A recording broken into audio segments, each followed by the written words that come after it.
Olá, meus irmãos, a graça e a paz da parte de Deus, o nosso Pai, e do nosso Senhor Jesus Cristo. Vamos aprender com Jesus? Vamos refletir na palavra do Senhor sobre o tema Aprendendo com Jesus. Em Mateus 11, versos 25 a 30, meus irmãos, nós lemos assim, que naquele tempo, respondendo Jesus, disse: Graças te dou, ó Pai, Senhor do céu e da terra, que ocultaste estas coisas aos sábios instruídos e as revelaste aos pequeninos. Sim, ó Pai, porque assim te aprouve. Todas as coisas me foram entregues por meu Pai, e ninguém conhece o Filho senão o Pai, e ninguém conhece o Pai senão o Filho, e aquele a quem o Filho o quiser revelar.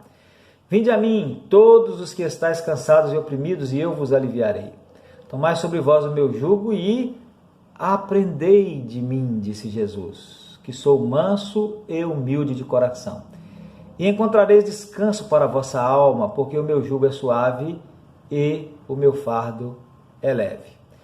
Segundo o pastor Walter Pacheco, em seu e-book de sermões e ilustrações, Milton Azevedo de Andrade, na sua obra Vida em Abundância, traz a seguinte reflexão, na página 223. Está escrito lá assim: ouvi dizer que no Talmud dos judeus há a história de um rabino que deu um sábio conselho a um seu sobrinho. O sobrinho, estava querendo estudar a sabedoria dos gregos. Muito afoito para estudar a sabedoria humana, mais especificamente a sabedoria dos gregos. Mas o rabino lhe disse: você não vê que temos que meditar na lei do Senhor de dia e de noite? Ache um tempo que não seja nem dia nem noite, então, para estudar a sabedoria dos gregos. É claro, meus irmãos, que o rabino não estava dizendo para aquele seu sobrinho que ele não poderia estudar a sabedoria dos gregos, que ele não poderia estudar a sabedoria humana, né? Mas ele estava chamando a atenção para o quão afoito, quão interessado ele estava para estudar a sabedoria humana, quando certamente não havia muito interesse da parte dele de estudar, de conhecer a sabedoria celestial, a palavra do Senhor. E aí o autor do livro, Milton Azevedo de Andrade, ele traz a seguinte reflexão, baseado nessa ilustração. Quantos são os crentes que estudam a sabedoria humana? Quantos são os crentes que dedicam tanto tempo a outras coisas e muito pouco tempo ao estudo da palavra? Hoje, meus irmãos, no texto que propus para os irmãos inicialmente, Mateus 11, 25 a 30, Jesus está, dentre outras coisas, nos convidando a aprender dele, ou nos convidando a, dentre outras coisas, aprender dele. Mas o que nós podemos aprender com Jesus? Certamente que há muita coisa que nós podemos aprender com Jesus. E poderíamos nos estender por um longo tempo aqui, estudando, por exemplo, sobre a mansidão, sobre a humildade, sobre o amor, sobre a longanimidade, tantas outras coisas. Há muito que se aprender com Jesus. No entanto, eu quero, juntamente com os irmãos, me concentrar hoje em apenas 3 atitudes de Jesus que são essenciais na vida de todo e qualquer servo de Deus. E aqui eu lhe pergunto: você é servo de Deus? Se você é servo de Deus, você precisa aprender estas 3 coisas com Jesus. Porque estas 3 coisas, essas 3 atitudes, elas são essenciais na vida de todo e qualquer servo de Deus. E quais são essas coisas? Quais são essas atitudes? A primeira delas é a atitude de buscar a presença do Pai. E todos nós sabemos, eu e você sabemos, que Jesus mantinha uma comunhão ininterrupta com o Pai. Eu e você sabemos que Jesus era um homem de oração. E nós precisamos aprender com ele. Nós precisamos imitar a sua vida de oração. Eu preciso aprender com Jesus. Eu preciso imitar a vida, aprender a imitar a vida de oração de Jesus. Meus irmãos, é ao lado do Pai que nós encontramos alegria, é ao lado do Pai que nós encontramos descanso, é ao lado do Pai que nós encontramos paz. Alguém disse muito acertadamente que o soldado cristão está empenhado em uma luta onde ele defende a própria vida e que nada há de insignificante acerca da vida que o crente leva, e que os perigos são graves e também são muitos, mas o seu grande comandante, que é o Senhor Jesus, lhe oferece a sua ajuda. Mas como essa ajuda pode ser solicitada? Essa ajuda pode ser solicitada através da oração alicerçada na fé. E esse mesmo alguém disse que a oração é também um ato de adoração, porque ela incorpora em si atitudes essenciais da adoração, como, por exemplo, a confiança em Deus e a submissão à sua vontade. A oração, meus irmãos, é um encontro com Deus. A oração é uma busca pela presença de Deus. E qual é o nosso maior exemplo de oração? De encontrar-se com Deus, de buscar a presença de Deus, o Pai. O nosso maior exemplo é o Senhor Jesus. Então nós precisamos aprender com Ele essa atitude, a atitude de buscar a presença do Pai. Mas, muitas vezes, meus irmãos, nós temos que confessar que nós agimos como Pedro no dia em que foi preso. Nós ficamos de longe, assim como Pedro ficou de longe. Nós nos afastamos da presença de Jesus, de Deus, né? Ao invés de nos aproximarmos, como Pedro fez.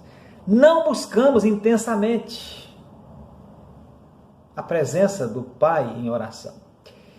E aí o que acontece? Nós experimentamos derrotas, experimentamos falta de segurança e experimentamos tristeza. O filho pródigo, da parábola contada por Jesus, quis viver por conta própria, afastando-se da presença do Pai. Ele desejou liberdade, mas ele encontrou liberdade? Não. O que ele encontrou? Ele encontrou aperto, ele encontrou tristeza. E ele só reencontrou a alegria e a segurança quando ele retornou à presença do Pai. Porque é junto do Pai que nós encontramos perdão, é junto do Pai que nós encontramos suprimento das nossas necessidades, é junto do Pai que nós encontramos força e satisfação. Jesus nos deu o exemplo. E a maneira de nós aprendermos é seguindo o seu exemplo, fazendo aquilo que ele fez, que no caso é orar, buscar a presença do Senhor em todas as situações e para todas as situações. A segunda atitude, meus irmãos, que nós devemos aprender com Jesus é a atitude de seguir a vontade do Pai. Então, primeiro, buscar a presença do Pai. Segundo, seguir a vontade do Pai. Porque a obediência ao Senhor é o segredo da vida feliz, da vida abençoada. Estar atento aos preceitos do Senhor se constitui o caminho da nossa segurança. Em Provérbios 1, verso 33, o Senhor diz: o que me der ouvidos habitará seguro, tranquilo e sem temor do mal. Aquele que me der ouvidos, esse é que habitará seguro, tranquilo e sem temor do mal.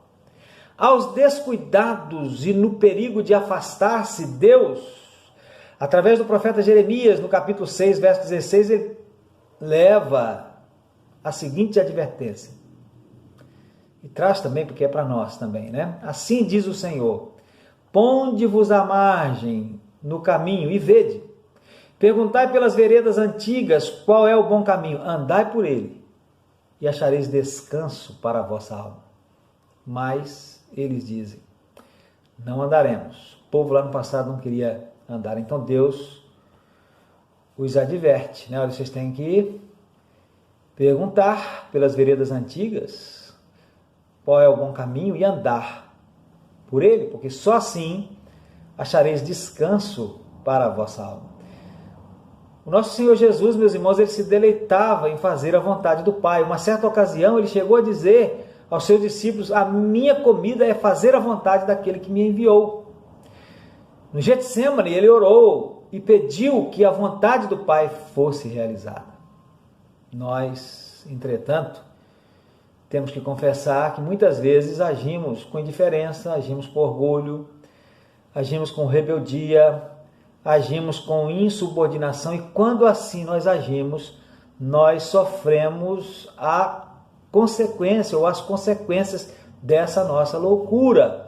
O Salmo 73, 27 nos diz que os que se afastam de ti, do Senhor, eis que perecem, tu destróis os que são infiéis para contigo. E ainda Jeremias 2,19 diz: a tua malícia te castigará e as tuas infidelidades te repreenderão. Sabe, pois, e vê que mal e quão amargo é deixares o Senhor teu Deus e não teres temor de mim, diz o Senhor dos Exércitos. E é verdade, meus irmãos. É muito mal, é muito amargo deixar, por um pouquinho só, deixar o Senhor, não ter temor do Senhor, já é mal, já é amargo, quanto mais deixar muito, né?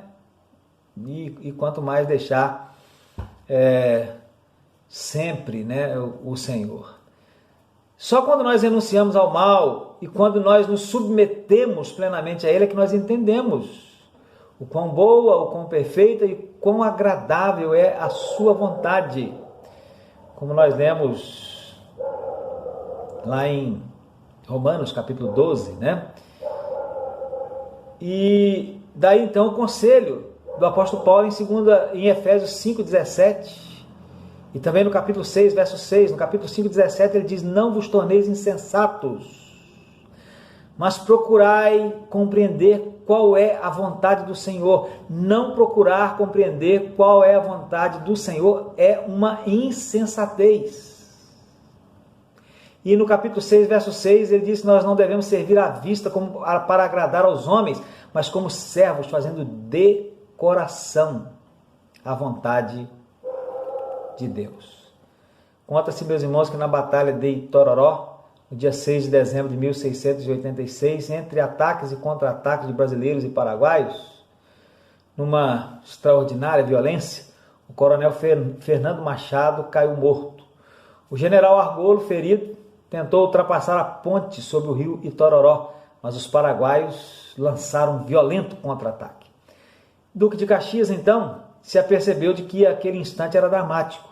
Ele estava comandando a reserva e não podia mais esperar. Então ele desembanhou a sua espada, dirigiu seu cavalo a galope para a ponte e gritou em desafio: quem for brasileiro, siga-me!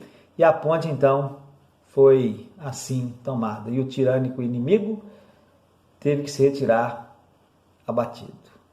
Quem é cristão, meus irmãos, deve seguir a Cristo por todo o caminho em que ele trilhar. Cristo está como que a nos dizer: quem é cristão, siga-me. Quem é cristão deve seguir a Cristo. Não em apenas alguns momentos, não apenas em alguns caminhos, mas em todo o caminho, por todo o caminho que ele trilhar. E um desses caminhos é o caminho da obediência incondicional ao nosso Pai Celestial. Então, primeiro, aprendemos com Jesus, precisamos aprender com Jesus a buscar a presença do Pai. Segundo, seguir a vontade do Pai. E terceiro, meus irmãos, precisamos aprender com Jesus a promover a glória do Pai. E qual é, meus irmãos, o primeiro passo para promovermos a glória do Pai? Você sabe responder? O primeiro passo para promover a glória do Pai é a renúncia do eu. O primeiro passo para promover a glória do Pai é deixarmos de promover a nossa própria glória. E João Batista, meus irmãos, ele nos dá um grande exemplo, quando ele orienta os seus discípulos sobre Jesus, dizendo assim: olha, convém que ele cresça e que eu diminua. Agora, meus irmãos, quem era João Batista? Nós sabemos que João Batista não era uma pessoa qualquer. Jesus mesmo deu testemunho dele, dizendo que dentre os nascidos de mulher, nenhum profeta houve maior do que João Batista. Mas mesmo sendo João Batista quem era, ele nos ensinou sobre esse fato de que nós precisamos renunciar o eu, a nossa própria glória, para promover a glória de Deus. A glória de Deus na pessoa do Pai, mas também na pessoa do Filho, como João Batista ensinou, e na pessoa do Espírito Santo. O homem natural, meus irmãos, o homem não convertido, ele tem a tendência de buscar a exaltação e o interesse próprio. O homem natural, o homem não convertido, dominado pelo egoísmo, ele tem a tendência de confiar em si mesmo e de almejar sempre a grandeza e a autossatisfação. Cristo, por exemplo, porém, visava outro objetivo. Ele disse em João 8,50, eu não procuro a minha própria glória, há quem a busque e julgue.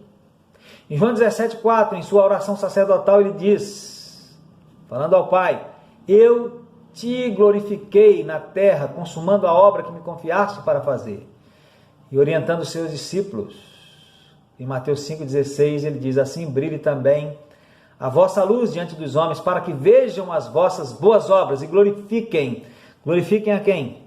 A vós, os discípulos? Não. Glorifiquem ao vosso Pai Celestial que está nos céus. O apóstolo Paulo também tinha outro objetivo que não a autoexaltação. Escrevendo aos Coríntios, na sua primeira carta, verso 31 do capítulo 10, ele leva a seguinte orientação, portanto, quer comais, ou quer bebais, ou façais outra coisa qualquer, fazei tudo para a glória de Deus.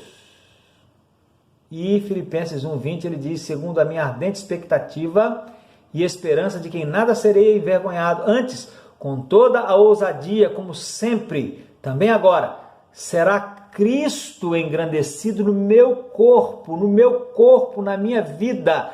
O engrandecido será Cristo, quer pela vida, quer pela morte. Se eu morrer ou se eu viver, ou se eu viver ou se eu morrer, Cristo será engrandecido em mim. E Pedro também, meus irmãos, visava outra coisa que não a autoexaltação. Escrevendo sua primeira carta, capítulo 4, verso 11, ele diz assim, se alguém fala, fale de acordo com os oráculos de Deus.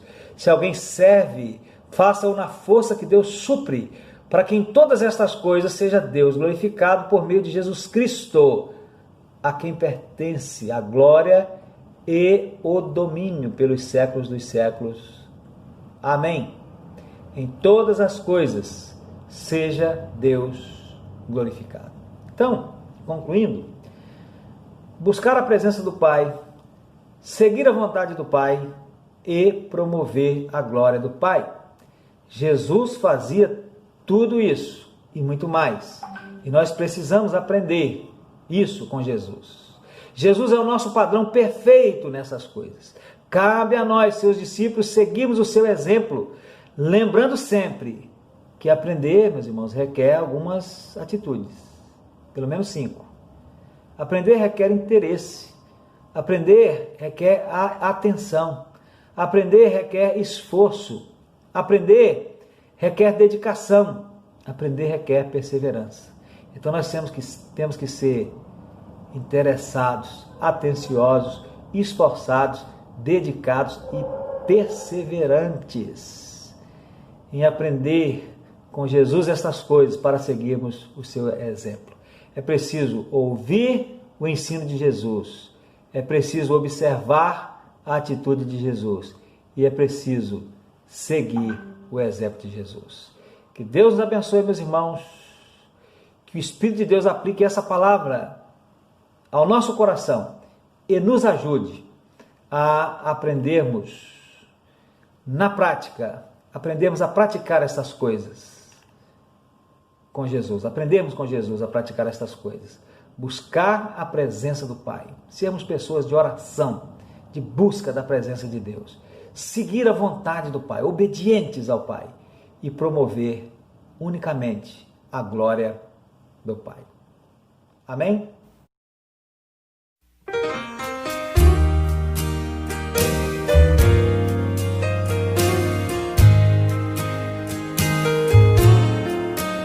Haverá paz no vale pra mim, eu sei.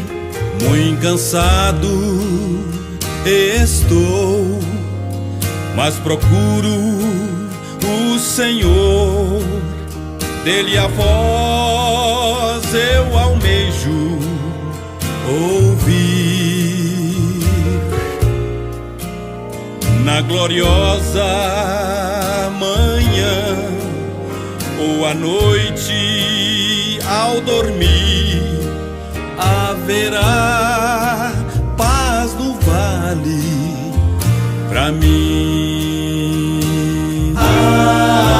Haverá paz no vale pra mim, eu sei. Haverá paz no vale pra mim, eu sei.